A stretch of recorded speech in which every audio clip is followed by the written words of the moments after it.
Welcome friends, welcome back to the kitchen, welcome back to Sunday morning and the old cookbook show. Today we're going to do a recipe out of this little cookbook titled The Modern Method of Preparing Delightful Foods. This was published in 1927 by the Corn Products Refining Company of New York. New York and Chicago. Although I think by 1927 it's mostly New York. This company, the parent company, Corn Refiners, owns dozens of brands by 1927, both in Canada and the United States, all related to corn products.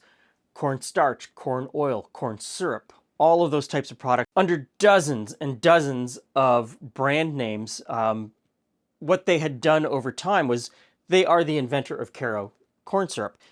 And over time, they went out and they bought up all of the other corn syrup manufacturers in Canada and the United States, all of the other cornstarch manufacturers, and they built this giant consumer-facing brand family that pretty much locked up all of the corn products.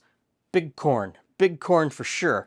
And they learned very early on that these cookbooks that they could give out for free were pivotal in the growth of their company. Corn syrup was brand new in the early 1900s. Karo came to market in 1902, and they came out with this cookbook to let consumers know how you used corn syrup. You know, it's filled with recipes that build the confidence of the average consumer that, oh, I could use this in the place of honey or molasses. And aren't these recipes great? And so they had this huge, essentially machine of home economists in a test kitchen building recipes, taking existing recipes and shoehorning their corn products into them, and eventually just building brand new recipes. And these recipes changed the way that North Americans cook. It changed the diet of Americans and Canadians. It changed what we think of as traditional recipes as corn syrup was shoehorned into everything. What had been sort of the traditional recipe fell by the wayside, often using honey or molasses. Corn syrup won out. And when I talk about them shoehorning their products into almost every type of recipe, you know, there's a recipe here for celery soup that has corn syrup, corn oil, and cornstarch. And the same with the Italian spaghetti recipe on the next page, and that is cornstarch, corn syrup, and corn oil. They worked really hard on getting these products into recipes to sell the product. And strangely, this family of corn products still exists as a family of products, although it's no longer owned by this corporation. It's now owned by a separate corporation called ACH, which is owned by a British corporation, which is run by a Canadian family called the Westons. And if you live in Canada, you know who the Westons are. In fact, if you live in any Commonwealth country, you know who the Westons are, because that family branched out across the Commonwealth and opened food companies everywhere. They've got their fingers in a lot of pies. Now, the recipe we're going to make today is called Scotch Cupcakes. And this starts out with rolled oats and cornstarch. And if you live in the UK, that's corn flour. It's kind of interesting. Edible corn flour, or cornstarch that I just put in there, was invented in England. And they call it corn flour. I don't know why that name didn't catch on everywhere. Next, I need 1/3 of a cup of corn oil. I think one of the most interesting things about all of these books leading up to this one in 1927 is that there's a recipe in here for Karo pie that appears over and over and over and over again. It is not the Karo pie that most people would think of today, which has pecans in it. And so very interesting that up until this book, pecan pie and Karo corn syrup don't exist together in any of their cookbooks. Now, I'm using Crown. This Crown is a Canadian brand, and it is equivalent to the Karo Blue corn syrup available in the United States. Essentially the same thing. One of the other interesting things about this is, as much as I'm making this recipe from 1927, and I'm trying to use the same brands, changes in manufacturing process mean that this could taste nothing like it did in 1927. Because of the way manufacturing has changed, because of the way that brands are always trying to squeeze an extra penny out of production, make stuff cheaper, make it cheaper, make it cheaper, make it cheaper, and hope that the consumer doesn't notice. It probably won't be the same. We'll start mixing this up.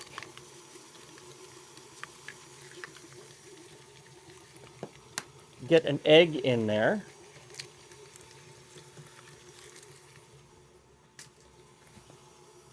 And then we'll deal with the dry ingredients. So I've got flour, baking soda, salt, cinnamon, and nutmeg. And if you're wondering why this is called Scotch cupcakes, I mean, it's fairly obvious. It's got oats in it. That's why it's called Scotch cupcakes.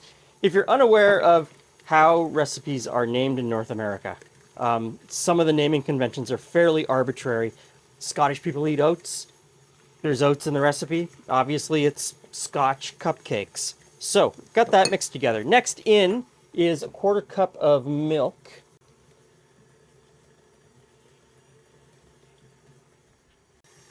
So in goes the milk.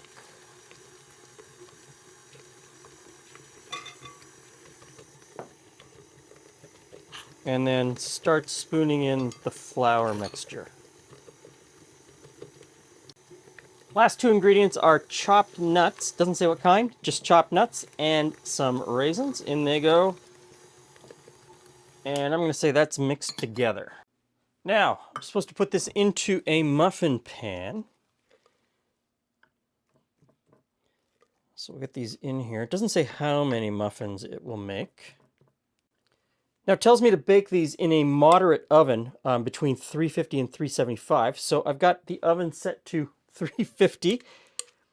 I may have overfilled these. It's hard to tell what they meant by muffin pan. This is kind of an era when there's a switch from what was called gem pans to muffin pans. And I'm pretty sure that now that I'm looking at this, that they were thinking of a much shallower cup. The cup on this is probably half the size of that, and it would have filled all of these. I went for a bigger muffin because, you know, I'm hoping these will work out for breakfast and I could just have one for breakfast instead of having 1.5. Okay, into the oven.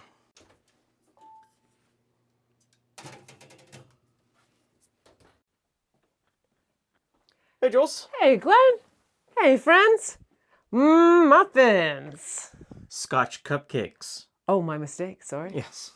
Scotch cupcakes. My error. And the only thing that makes them Scotch is they have Scotch in them? rolled oats. Because, you know, Scottish people eat oats, right? Fair enough, but I So was that's kind of hoping that, you know, a liquor-induced morning muffin. They are really crumbly. Okay. There's not much in them to hold them together. I think that's the other point.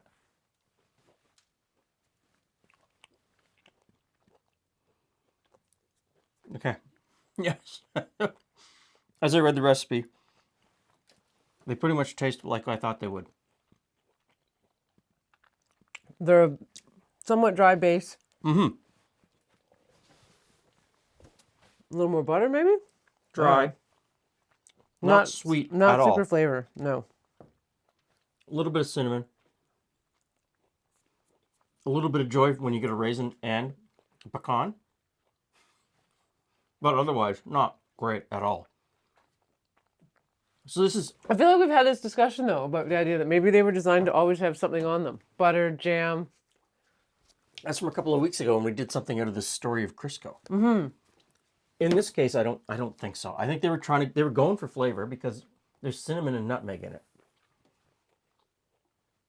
As I was making them, there's absolutely no reason in this mixture to put cornstarch. And as I'm putting the cornstarch in, I'm thinking, this is going to work against us. And it did. It's not cohesive at all. There's no reason for the cornstarch to be in there. Is that the only, Well, there's flour, okay. but they've replaced some of the flour with cornstarch. And that's a product of a test kitchen wanting to jam as many of their corporate products into a recipe. These just fall apart. And there's not enough flavor. Yeah. I mean, we'll eat them because we won't waste. But I don't think I'll make it again. I wouldn't. I won't be requesting it. No. Oh well. Not a winner. And Yeah, that's really stuck on. It's really stuck. not a winner. And in a future episode, when we continue to talk about these books, I'll show you whether or not this recipe continues and how it morphs. Because you can go through these books and you see them as tastes change and they get feedback, they change the recipes. And the recipes remain the same name. And in some cases, some of the recipes in these Carol cookbooks, from the first time the recipe appears to the last time the recipe appears, completely different. Which isn't unusual. Okay, not a winner. Thanks for stopping by. See you again soon.